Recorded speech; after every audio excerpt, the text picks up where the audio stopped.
Good day, lords and ladies. Welcome back to Citizen Sleeper. In the last episode, we got a couple of we had one main story ticked off, which was basically another way off the station if you wished. But we're staying on and we're continuing along, and our story, the remaining story paths we have left are shrinking in number, so we're just going to keep on going and get those done. Enter the Greenway, which basically wants us to... We've already done that. Plant the seed and let it grow. Expose Yannick. Flotilla aid. Improve the overlook. So those are the 4 stories we have left. We've got most of the others done. So we are going to go back. The others are going to take time to finish. So we're going to go back. We are going to go see, because her stuff is going to take a couple more cycles to do. We've prepared ourselves a bit of scrap. I'm not going to go mad about buying scrap and stuff. I have the stabilizer to stabilize myself now. And we can go hunting for scrap if we need be. So that was an engage action. No, that's unfortunate.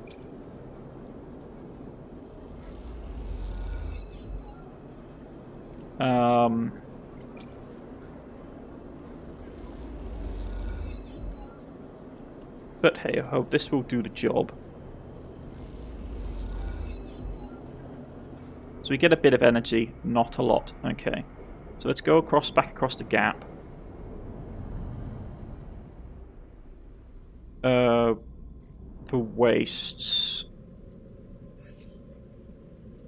Rats. Okay, that's not great. I'm not really in the mood to waste time getting data out, so we're just going to end the cycle.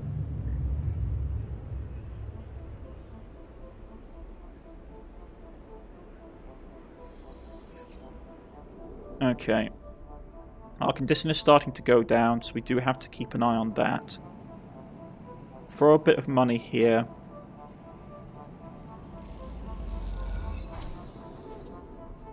We do have the Drells to kick off the next story arc if we want to.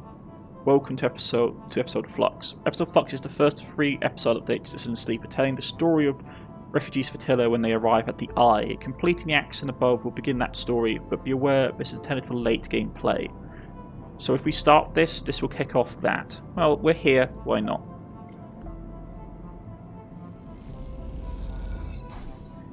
So we get that done. Peaky. You came, Peaky smiles as you walk into the clambering bay's cargo hold behind a gloomy Esser. They brought mushrooms. Essie tosses the mushroom caps onto a crate, raising her eyebrows at Pecky. Pecky gives her a look. Thank you, Sleeper. They pick up one and sniff at it. Are these edible? Yes. Peaky turns the cap over in his fingers before putting it down. We're not used to fresh produce. Essie is securing crates as he speaks and doesn't look up. Hawthorne doesn't have much in the way of farming. Hawthorne? The installation we grew up on. Essie wipes off her hands on the rag. XPR loves to name their property after natural things, but that's about as far as their relationship with plant life goes. XPR? Is this an interrogation? She glares. Either way, we are done with that place, which is all you need to know. Essie leans back against the crate she was securing. We are going to need more than a few mushrooms if we want to help those refugees through. What do they need? Food, water, components, a whole lot of things. Essie stands and walks over to the mushroom you brought, placing them into a small container with care. The problem isn't just getting supplies, it's getting them through to the ships. Can't you speak to Havanage? We aren't exactly welcome guests, Peaky explains. If anyone figures out that we came in with refugee ships, we'll be quarantined as well. Why is there a quarantine? Peaky jumps in. The Eye has a closed loop life support system, just like any orbital installation. Any unfamiliar illness or significant increase strain on the life support could cause a cascade collapse in its systems. Ishii scoffs. Are we making excuses for the bureaucrats now? Peaky turns. We are being realistic, Essie. Or EC. But these people aren't an increased strain. They are living people. EC stares at you. Even calling them refugees is just a way of turning a lot of scared, desperate people into a single monolithic group. EC slides the container full of mushrooms into one of the cargo hold racks. Look, as much as I'd like to chat, we still got a lot of space to fill in this hold. So if you're going to help, I think EC is trying to say we need your help and quickly. Peaky says, glancing at her. The refugees behind the cordon, they won't be able to hold out indefinitely. We need to get the supplies to them in the next 12 cycles, or... EC steps forwards, or Havanage will have to bear the responsibility of whatever happens next. What can I do, you say? There are 3 things we still need to secure. Water, food, scrap components for ship repairs. EC gestures to the storage container around the hold. Water we can find a way to source, or my preference, just siphon off from the underground reservoirs in the Greenway. Peaky raises an eyebrow. SC. She ignores them. For food, things could be tricky. Those mushrooms are delicious, I'm sure, but no way we can get enough volume to feed the flotilla. However, I saw an algae stack on the way over. If we could get access... No more stealing, EC. Peaky sighs. I didn't say steal. She stares at them indignantly. If we can gain access, we can work the stacks, harvest some algae for the flotilla. Those stacks churn out vast quantities in short timescales. And the repair components? Peaky asks tentatively. EC smiles. Just look around you, Pika. This whole place is made of scraps. He shoots you a glance, and I'm sure the sleeper has their sources. They can bring them right here. We get everything before the time runs out. Perfect. We get most of it, also good. Either way, in 12 cycles, I'm going to take what we have and go. How you get through, you say. EC sodas a container. I thought I'd leave that to you, Peaky. They flints. Are you serious, Essie? I know we said we'd help Flotilla, but at what point they stop taking a breath? Take this seriously, EC. I don't know the first thing about breaching a quarantine cordon. Maybe not. EC looks to you, but they might. They slipped out from an Essen art facility, didn't they? Plus, they've been here longer than us. You are always trying to get me to find help. Well, here it is. She gestures at you. Help. Peaky glances between the two of you. I swear to, he sighs. I need to think this over. Meet me in the cordon in a couple of cycles, Sleeper. Maybe you can figure something out. Meanwhile, Essie, meet your eyes. You can help me acquire the supplies. Discreetly, she smiles.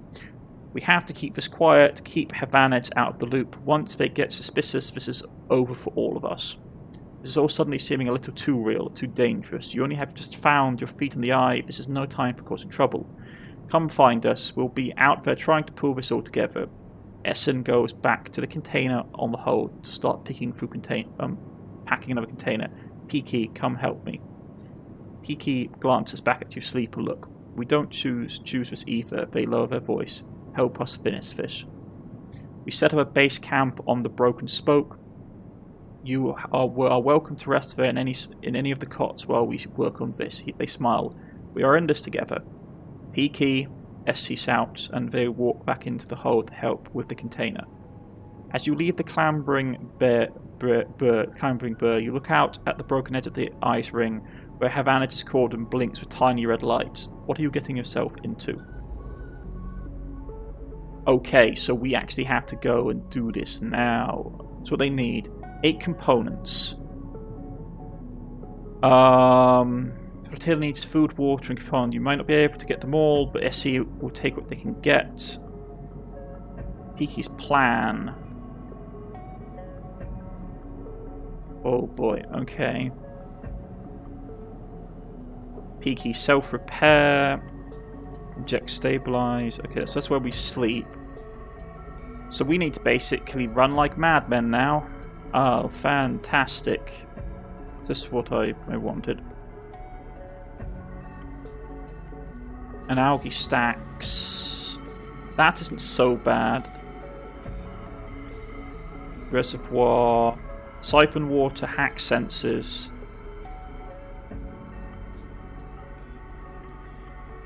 That's relatively easy for us to do, to be honest. So let's get that up. Yep, nope, that's bad. Okay.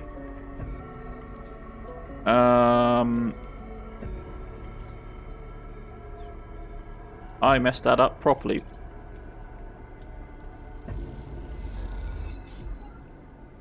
So let's grab what we need to get out of here. Wait, even a crit success only? Oh boy, that's really slow.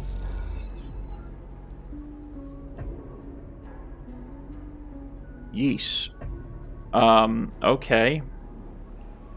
I'm gonna chug the stabilizer now. I might have made a ginormous mistake, folks. Methinks I shouldn't have done this.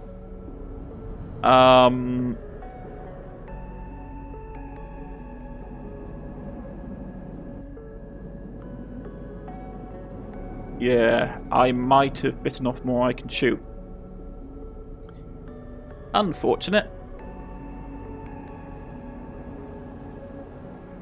Very unfortunate indeed. Yeesh.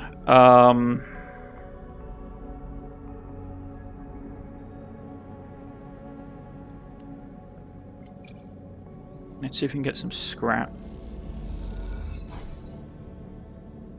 We got a little bit, but our energy took a tank because of it. Okay. I can definitely see why they said this was late game content. Because this really keeps you running for the wall.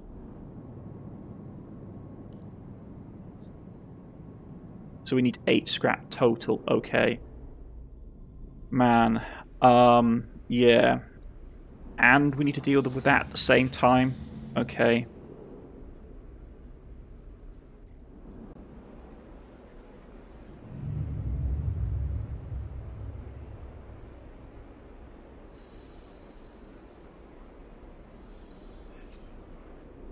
Those are the bad dice rolls. Okay. Right. I might have bitten off far more than I could chew. With the other stories that are ongoing. Her stuff isn't finished yet. They're still gone. So we haven't got an easy way of getting scrap.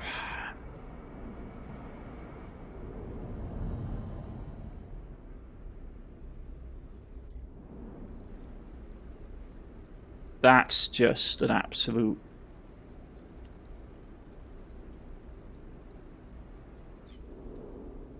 How much do we need to get the algae? That's only +1. That's easier to get completed, though. Yeah.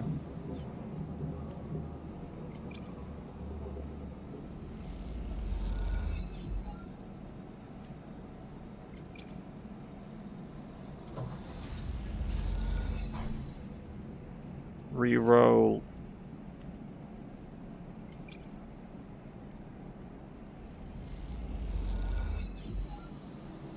You and Essie roll up your sleeves and help with tank cycling. As you do, you speak to the farmers about the refugees. Okay, so that's going to take a couple of turns to turn over.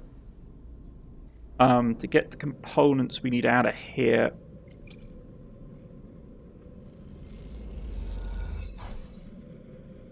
Yeah, those components are going to be the real thing that breaks us if we're not careful.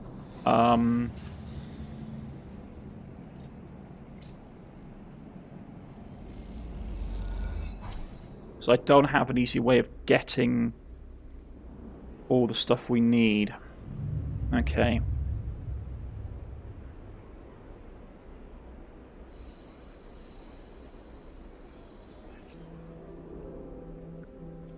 Okay, our mushroom harvest also came in, so I want to get that as well.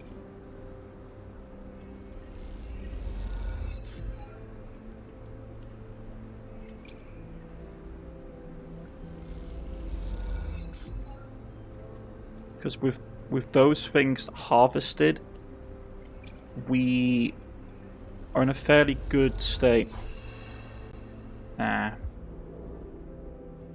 Not great, but we can still take some of these and make stabilizer from them.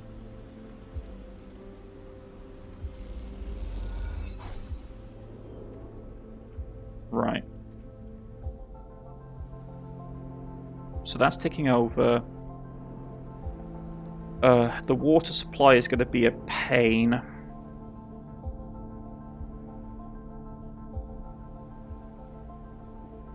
Let's grab some more scrap.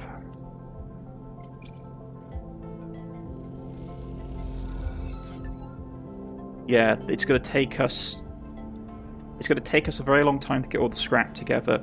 That's going to be the main bottleneck. The other things are just massive dice sinks. So let's cross the gap. Also, our money is going to be starting to be an issue we have to think of as well. Because we don't have an easy way of making money effectively.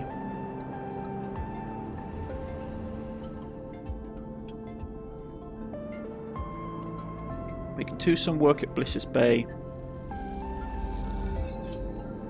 Earn a little bit of cryo to keep ourselves above water. Right.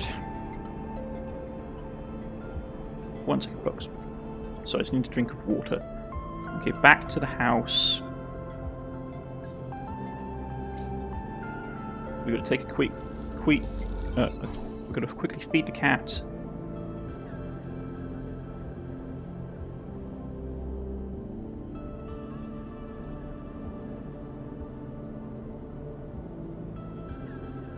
Complete active scenes. There shouldn't be any active scenes.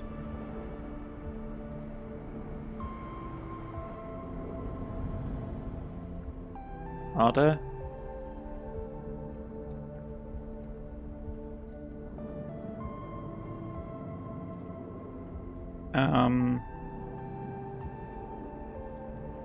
Oh, here we go. Peaky. Sleeper, Peaky catches your attention from the side of a corner they were leaning against. Any trouble getting up here? None. Good to hear. Come, take a look at this. They beckon you over to a nearby window, which looks across the ruined ring to the blinking red light of the Havanage cordon. But the cordon's temporary structures and net of metal struts meant to detect and dissuade any ships from entering or leaving the flotilla jut out into the black, and all around the tugs flirt, securing them in place and tending to the red blinking drones that demark the quarantine. It is an impressive and worrying sight. What do you think, Peaky? Interrupts your thoughts. How would you get through there? Use one of the tugs. As an escort, you mean? I doubt we could fit all the supplies on one of those tugs. But if it seemed like the Burr was being officially escorted through the cordon, Peaky squints at the red lights. But then we'd be stuck inside. Peaky turns away from the window and rubs their forehead. SC has really wrapped us up in something, hasn't she? The question is spoken under their breath, and they don't seem to expect an answer. The silence grows.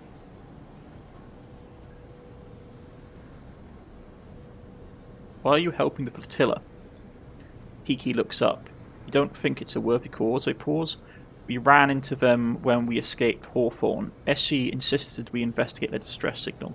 I'm not saying we shouldn't have. Peaky stares out of the window at the distant blinking lights of the arrived ships. It's just... Peaky brushes the back of their hair. Forget it. Let's focus on the plan. They flash you an easy smile. It doesn't matter why. We are the ones who are going to help them. I want to see it. There are 3 parts to making it through the cordon. They gesture out the window at the strange structure. Deception, distraction, and speed. We need all of them for a clean passage through. The sepsa means tricking the cordon security into thinking we are meant to be there. Maybe a tug escort would work. Anything that makes the burr look official. Distraction, meanwhile, would be all about diverting attention so no one looks too hard at what the burr is doing. If we can create a gap in the cordon scanning and deterrent systems, that should keep them busy. Finally, speed will mean making sure the burr is ready to roll.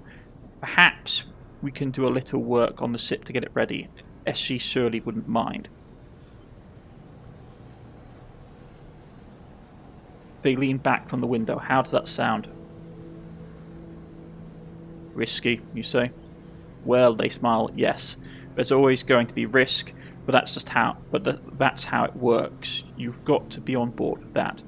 Peaky looks down at the slate. 10 cycles left. They glance out the window at the cordon nervously. 10 cycles to gather the supplies and to prep this plan. It's tight. Very tight. Peaky looks at you. If this goes wrong, Peaky sighs, just get out, okay? They squeeze your soda. I'll follow Essie anywhere, but you don't need to get dragged down with us. Okay. Good. Peaky brightens a little. I don't need any more guilt than I already have. Let's get to it. Peaky stretches. I'll tell Essie about the improvement to the burr and the rest. Let's explore the cordon as best we can and look for openings. I have no idea what guardian angel sent you to our sleeper. Peaky smiles, but I'm very glad they did. Okay. Cordon. So even more dice. Alright. So we need to do that as well, on top of all the other stuff we need to do. And isn't that just fantastic? I should have really listened to the game's suggestion and, not pushed the button to accelerate the story. Okay.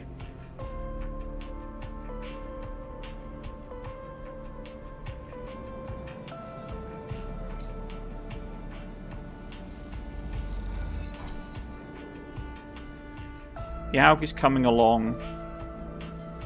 We have to do this. As much as I hate doing it, every time I do this, it basically hurts. Because, it's just a single dice that we get.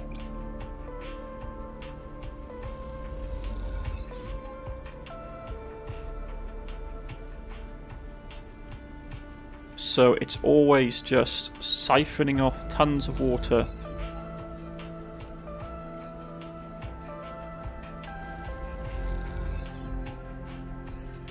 Got a 6. I'd rather save that. Those things are ticking over. Those things ticking over.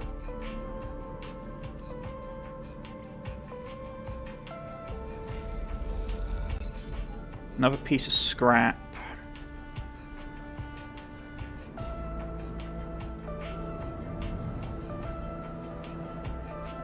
And we still need to do Yannick stuff as well. Tala's stuff has popped up now as well. Tala comes to you one shift when the bar is empty, tapping on the soda as you clean the bar. It's ready. She is grinning from ear to ear. But Jarell? Obviously, she grabs you by the arm before you can ask anything else and drags you into the back room. The smell hits you immediately when you enter. A cocktail of rich fermentation and chemical sharpness. The room is warm and bright now. A newly installed light making the place look clean, wherever it is or not. Tala has already pulled up a couple of stools around a metal crate. Two glasses with 2 fingers of pale Jarell inside sit waiting. She smiles. I haven't even tried it yet. You can see she is nervous. You both sit at the makeshift table, the silent strangeness of the situation making you both jumpy. Tala hands you a glass. Cheers, she says solemnly and knocks the glass back. You do the same. The first sensation is burning, a sharp, nose-clearing blast of alcohol that your frame querying whether you would like to activate safety mode. You gulp the drink back, and it is only then, behind the burn, that you taste the earthy tones of mushrooms, the wood, the soil, left behind like sediment, barely there. It's that strong, you say. Tala nods vigorously. Woof, that was heavy. As promised, though. You think? She swirls the glass and puts it down. Wait, I have an idea. Tala grabs a metal bottle from the newly installed work surface and adds a few drops of water into the drill. Try again. This time the burn is warming glow, harsh but fading off, and the woodiness less heavy. You taste something floral among the marshy decay, something fresh and bright that you never expected to find. Both of you and Tala meet your eyes. It's really good, right? It is. Tala grins with her whole face, and that makes you smile too.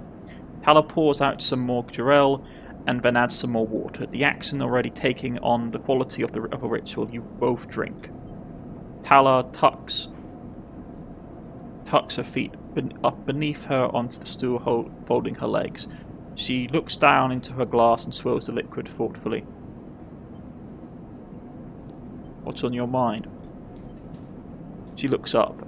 At nothing in particular. My father opened this place, you know, she says, out of nowhere, a thought suddenly becoming words. It was his attempt at making a life for us, my family, when we got to the Eye. You were refugees? From Chazar, yeah. It's one of Ember's moons. She takes a drink.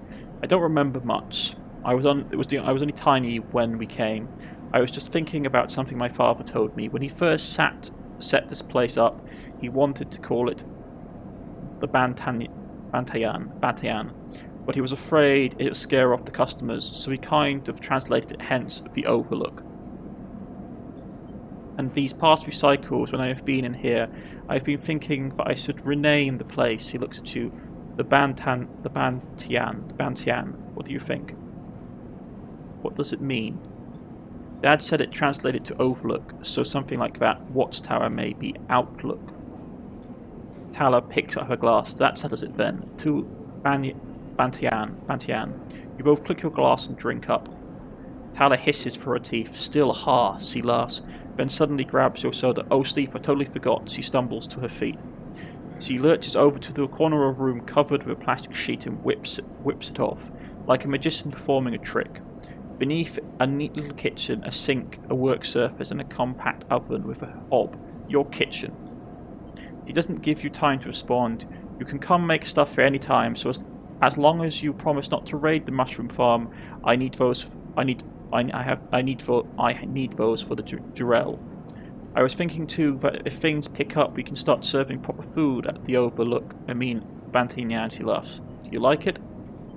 Thank you, you say. Taddy gives you a hug and quickly stands back. I'm sorry, I'm so glad you're here, she grins. Me too. Tala tidies away the glass. You inspect the kitchen, checking that it all works. It smells small and salvaged, but after what you've had to put up with, it looks like a dream come true. Later, when she's done for the day, Tala comes back through to the bar, and you share a glass of the good Jarell, the one she didn't distill. And this time you talk about nothing in particular, sharing stories about regulars or discussing the best place to eat on the Eye, which after everything that has happened feels like a nice change of pace. When it comes time to leave, you promise to cook for Tala, and agree to let her know which shift you'll be working in the coming cycles, and then step out into the cool of the rotunda, and in this moment you feel for once at home. So that's her story done. So yeah, cook Misotaki, cook Jarell. So we can. So what do we? I suspect doing that with basically repeatable actions will basically get us our energy back. So now we don't have to spend money on that. Okay. I am going to pocket the medicine again, just to give us a full thing to do.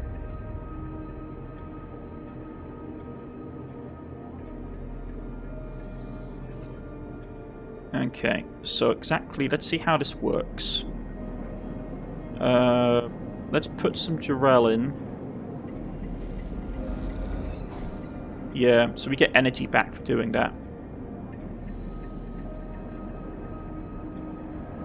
Okay, so we have a way of replenishing our energy now. We have a way of getting money and food. Okay. That's cycling up. Let's throw this in here.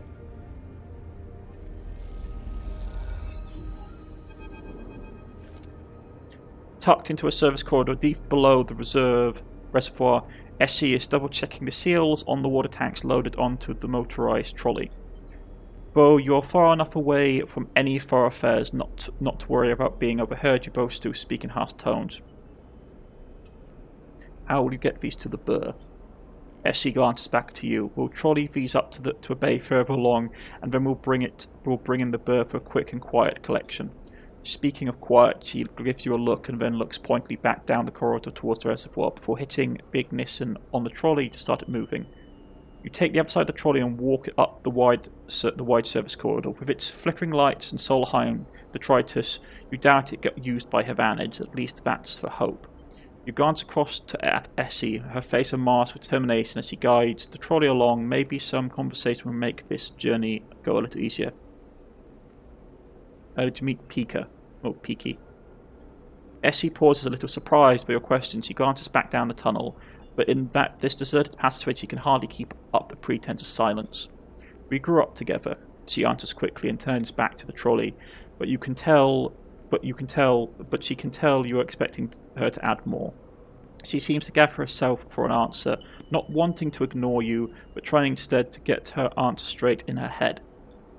Our outpost, Hawthorne, is not an easy place to grow up. The administrators keep a tight hold of everything. She rolls her eyes, even though they are trapped in the same decaying installation as everyone else. Peaky, she pauses. Peaky found it harder than most. She pauses again, judging her words. I stepped in to help them out.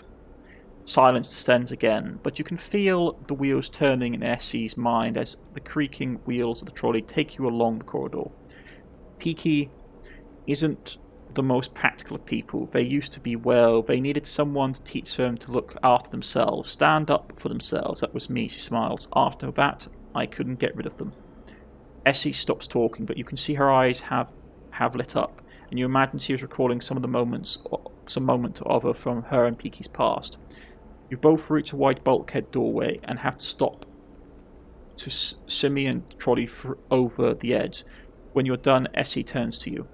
I'm good from here, head back. With that, she is gone, moving off into the dark tunnel ahead. You watch her go and then turn around and walk the distance back to the staircase you entered from, the tunnel humming around you as you do. As you walk, you try to piece together Essie's past, but all you have are glimpses of a person she once was. She seems to prefer it that way. Okay.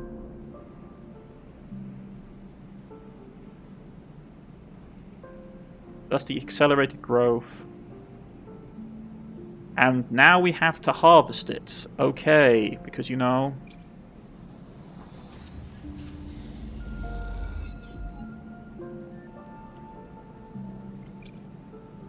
Come on.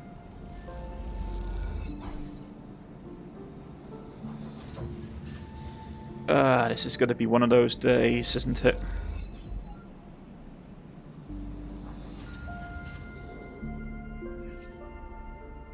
Okay.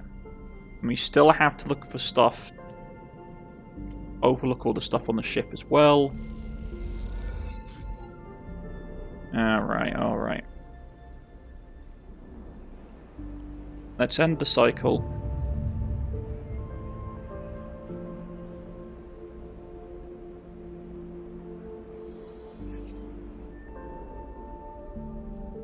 That's all ticking over.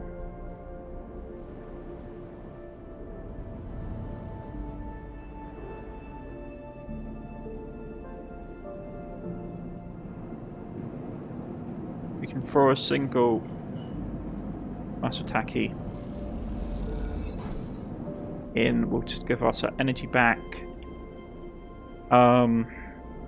They're not going to be back for 4 cycles. Okay.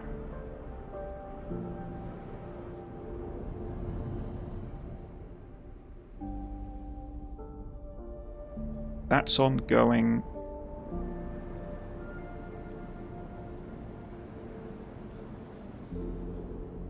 Man, that's going to be rough. Okay.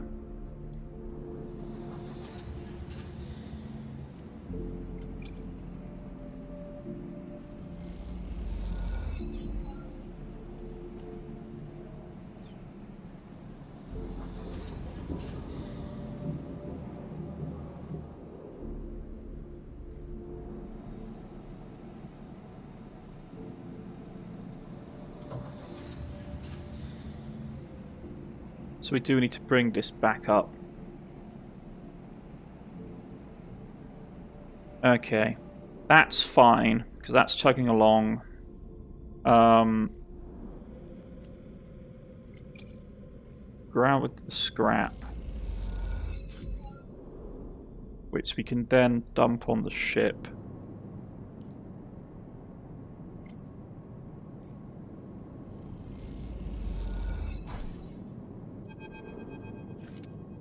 Look over a pile of scrap components lying in the burr. Look around, the bay is empty. SC and Pika either elsewhere or on the station or on the bridge a couple of levels up. You begin sorting through the pile, separating out useful components and boxing them by use. You don't recognise anything you find, but before long you get into the rhythm of sorting. As you do, your mind shifts to starts to drift. Your attention being drawn into dark corners of the bay. The burr is surprisingly good condition considering that the Hawthorne and XPR must have been operating it for decades by now. The marks occur everywhere, from delicate patch jobs polished to milled into the original finish, or the carefully bound wiring running through custom trunking. Essie loves that ship, that much is clear. Something catches your eye in one of the dark corners, a matte black stack of crates you haven't spotted before. They are sleek and compact, tucked away behind some of the bigger, more worn containers. Let's investigate. You put the components away and go over to the sleek crate. You run your hand across the textured surface. There is little hint of what lies inside its opaque metal casing. Then you see a yellow symbol exposed onto the far side of the crate, a universal sigil used by spaces, corporations and manufacturers alike. It's one you have seen through your time as a sleeper. Its meaning all too familiar. Explosive contents. You hear a hiss and Essie comes up through the bay lock. She barely registers your presence, nodding as you pass Sleeper. She buzzes herself with some task at the back of the bay. Oh boy, okay. Ask about the crates, or finish the job.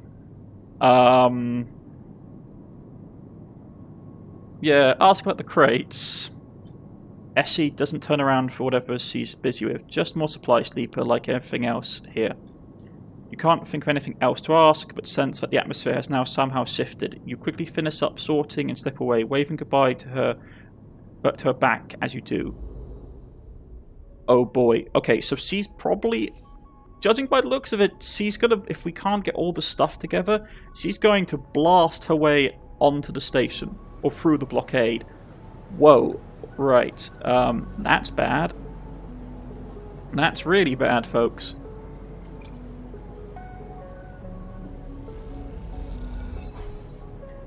Because that won't go well for anyone. Okay.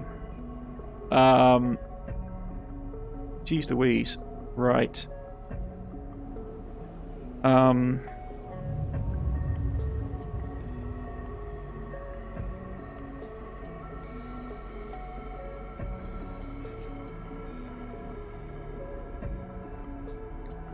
First things first, let's just get some food in our bellies. I'm probably going to do another, we're going to go a little bit longer than normal, folks, just to get what we need done, because that will get us, we still got a little bit of time. Let's see what Rico says.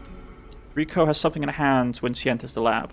When you enter the lab, it looks like a knotted twist of wooden stem, a ring about the circumference of a human head, consisting of a single stalk at one side and a branch woven network at the other. As you approach, she holds it up, and in the lights of the lab it looks like a crown. Rico finishes your thoughts. She smiles and shakes her head in disbelief. Is that what grew? It is. I came to the plant this morning and this loop was all that was there. She points to a lump on the edge of the ring. The seed grew right back into itself, twisting up out of the soil. That being you encountered in the cloud, as you call it, was it wearing one of these?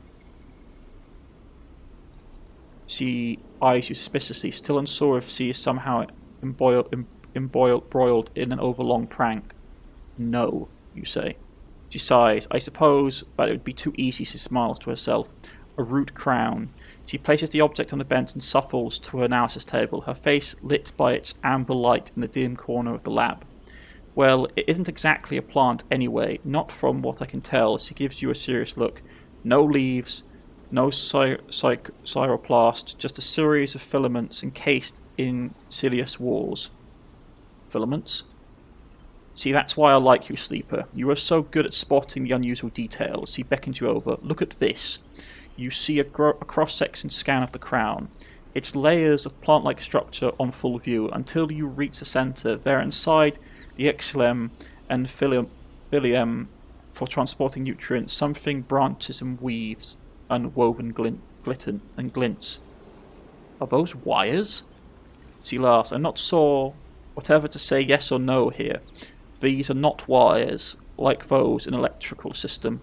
No, but they are filaments of conductive material, so yes. She leans close to the screen, but you see these branches? They remind me of dendrites, of neurons. She rubs her eyes, which is frankly ridiculous. You look back at the crown on the table as Rico fusses over the scans, and you suddenly realise what it reminds you of. You remember signing the forms, the walk to your sleeper tank, the cold metal floor. Then you remember the crown they fitted you with, the branching structure of wires and pads. Not a crown, they called it an interface.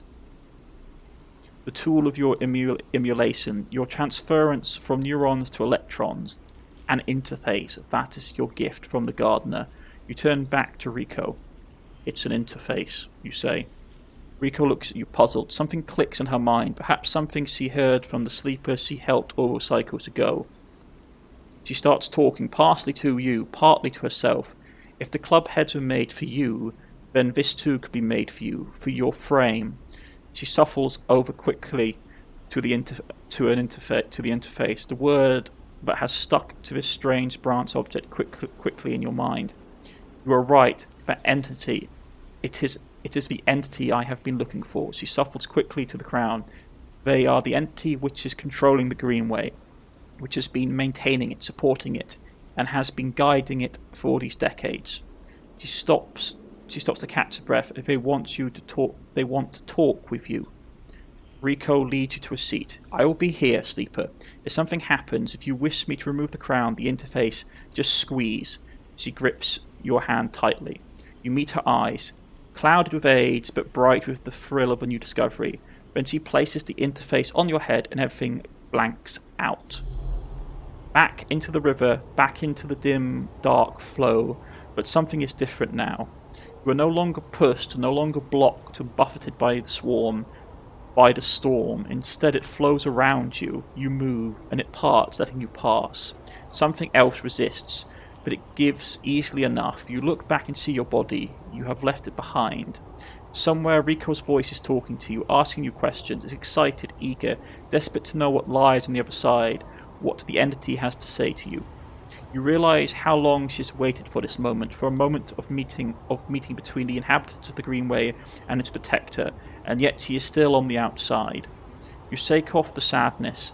You will be her eyes. Then you see the figure, gardener, out in the storm, planting. It takes less than a moment to reach them. You have never felt so free. This is how Navigator must have felt, released from their prison. This, you think, is what it feels like to be in the place you were built to inhabit.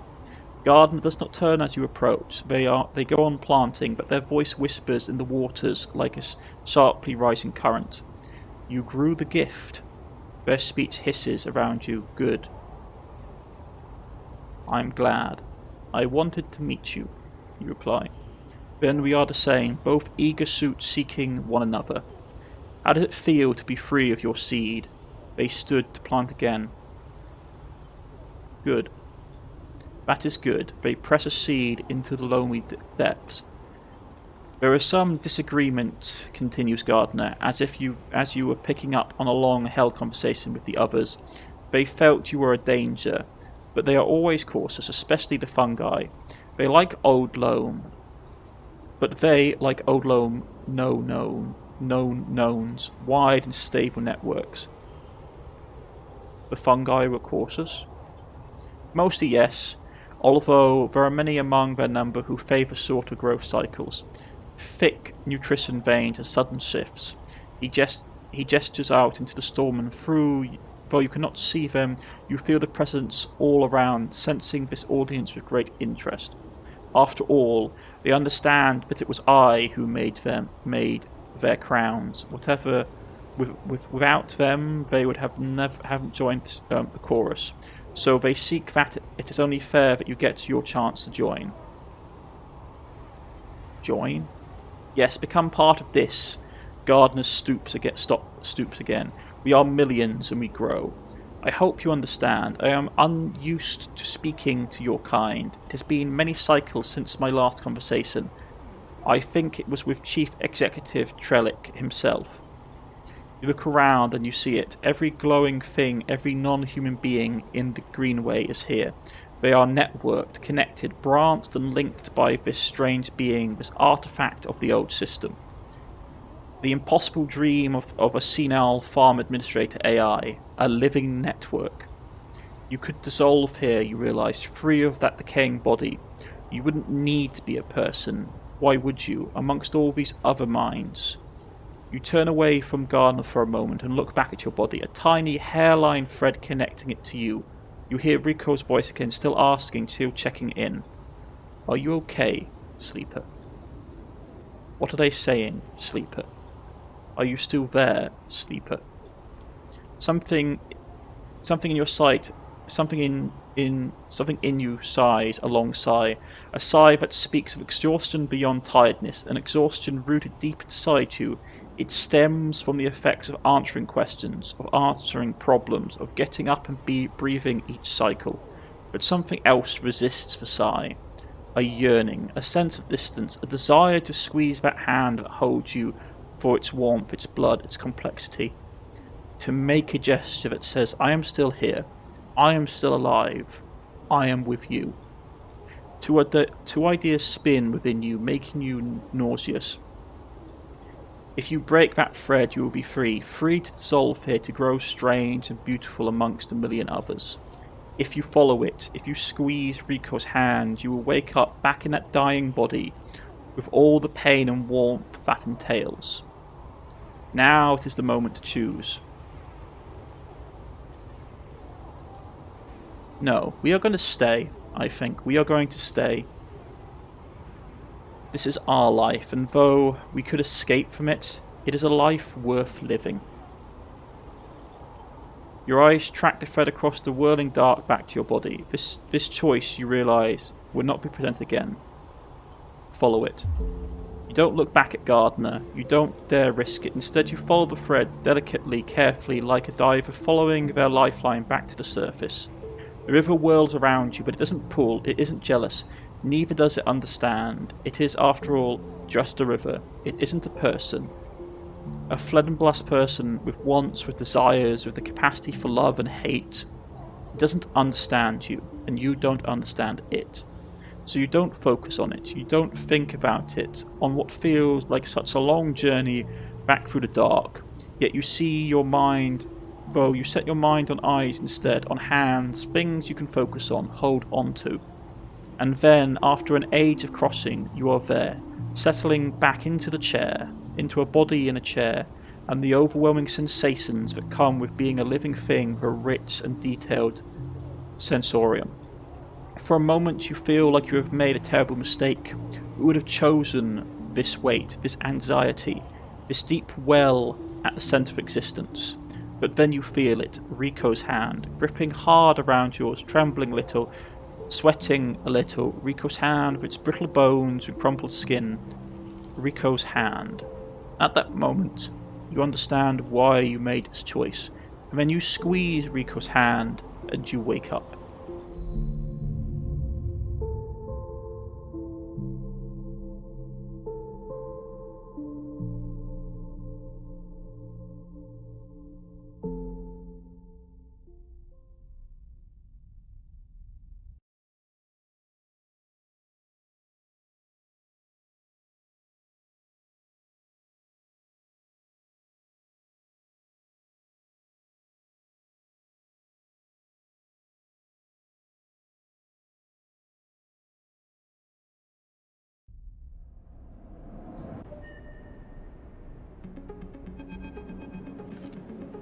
Sleeper, Rico's voice comes waving through the dark. Are you still with me? You sit up, the lab a bright green glare that fades as you gather yourself. I'm here, you whisper. Rico smiles good as she squeezes your hand. I thought you'd left me for a moment. What? She paused. Who? She smiles. Tell me about it. Tell me everything. Tell her the truth. You tell Rico everything. You tell her about the gardener, that strange farmer administrator AI that has grown to be something much more, about the chorus, that impossible configuration of network into plants, and finally about the choice the gardener offered you. She listens attentively, but her responses are hard to read, and you wonder if she might have made a different decision had she been in your place. Thank you, Sleeper, for telling me. I know it isn't easy to say such things. People so often do not wish to hear strange truths. She looks away. And thank you for returning to me, though I know you had your own reasons. She squeezes your hand reassuringly. Something passes between you then, a kind of sad sadness for the impossible choice, the choice to escape your body to stay and suffer it. She smiles, her smile is warm and generous, and whatever the wisdom of your choice, you are glad to feel welcome in this moment, in this place. Then suddenly she stands and walks a little away, as if trying to escape an unpleasant thought. You worry that she knows all too well what it takes to make a choice like you did. Rico sighs. So, Sleeper, do you plan to stay in the commune with us? For a while. I have other things to do, you say. Probably for a while. Actually, no, let's go for... I have other things to do. Rico raised an eyebrow. Well, be careful, at least. We will miss you here. She pauses. I will miss you. Rico crosses back over to you and takes one of your hands in both hers. Just make sure to think of us out here. Hyphus needs new blood if it wants to survive. And she squeezes. You are a good friend. Look after yourselves, Rico.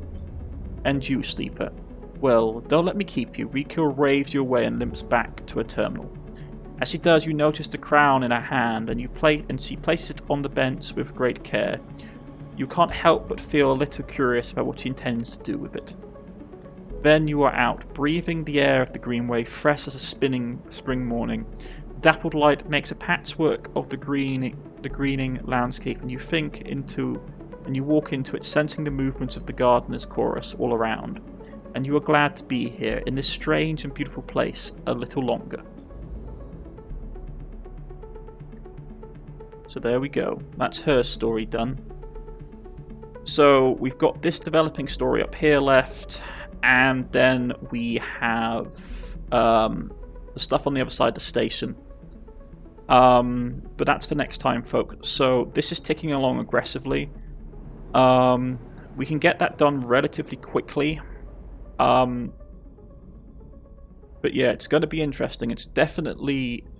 The expansion is definitely a challenge.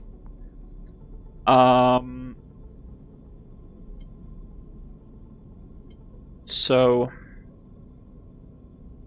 Probably your next goal is to aim for one of these ones, engaging your interface to get the +2 on the dice rolls.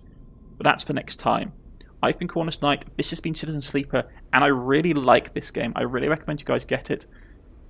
Just to experience... This is what I wanted, like, the story of Cyberpunk to be, like, the Cyberpunk game. Because this is just such an incredible sci-fi story and setting.